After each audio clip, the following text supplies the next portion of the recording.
இன்றைய முதல் வாசகம் சாமுவேல் முதல் நூலிலிருந்த வாசகம் அதிகாரம் 15 வசனம் 16 முதல் 23 முடிய. அந்நாட்களில் சாமுவேல் சவுலை நோக்கி, நிறுத்தும், இன்றிரவு ஆண்டவர் எனக்கு கூறியவற்றை உமக்கு சொல்கிறேன் என சவுல் சொல்லுங்கள் என்றார். சாமுவேல் கூறியது, நீர் உமது பார்வைக்கே சிறியவராய் இருந்த போதல்லவா இஸ்ரேல் குலங்களுக்கு தலைவரானீர். ஆண்டவரும் உம்மை இஸ்ரேலின் அரசராக திருப்பொழிவு செய்தார். ஆண்டவர் உமக்கு வழிகாட்டி, நீ சென்று அந்த பாவிகளான அமலேக்கியரை அழித்துவிட்டு வா, இறுதி வரை போரிட்டு அவர்களை ஒழித்துவிடு என்று சொன்னார். அப்படி இருக்க நீர் ஏன் ஆண்டவரின் குரலுக்கு செவி கொடுக்கவில்லை? கொள்ளை பொருள் மீது பாய்ந்து ஆண்டவரின் பார்வையில் தீயதானப்பட்டதை செய்ததேன்?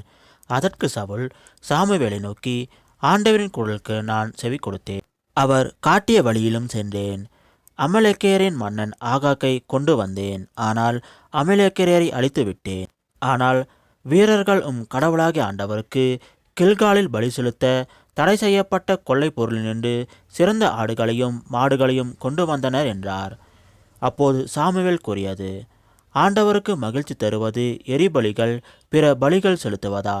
அவரது குரலுக்கு கீழ்ப்படிவதா? கீழ்ப்படிதல் பலியை விட சிறந்தது. கீழ்ப்படிதல் ஆட்டுக்கிடாய்களின் கொழுப்பை விட மேலானது. கலகம் சூனியத்திற்கு நிகரான பாவம்.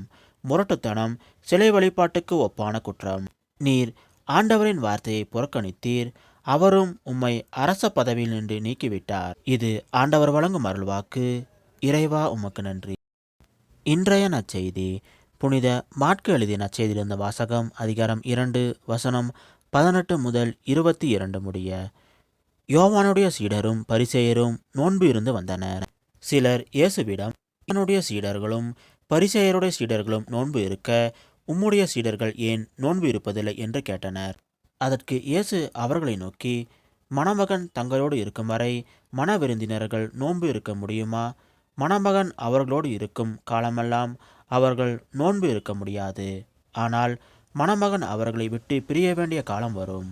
அப்போது அவர்களும் நோன்பு இருப்பார்கள். எவரும் பழைய ஆடையில் புதிய துணியை ஒட்டு போடுவதில்லை. அவ்வாறு ஒட்டு போட்டால் அந்த புதிய துணி பழையதிலிருந்து கிளியும், கிளிசலும் பெரிதாகும். அதுபோல பழைய தோற்பைகளில் எவரும் புதிய திராட்சை மதுவை ஊற்றி வைப்பதில்லை. ஊற்றி வைத்தால் மது தோற்பைகளை வெடிக்கச் செய்யும். மதுவும் தோற்பைகளும் பாழாகும். புதிய மது புதிய தோற்பைக்கே ஏற்றது என்றார். இது கிறிஸ்து வழங்கும் நற்செய்தி. கிறிஸ்துவே உமக்கு புகழ்.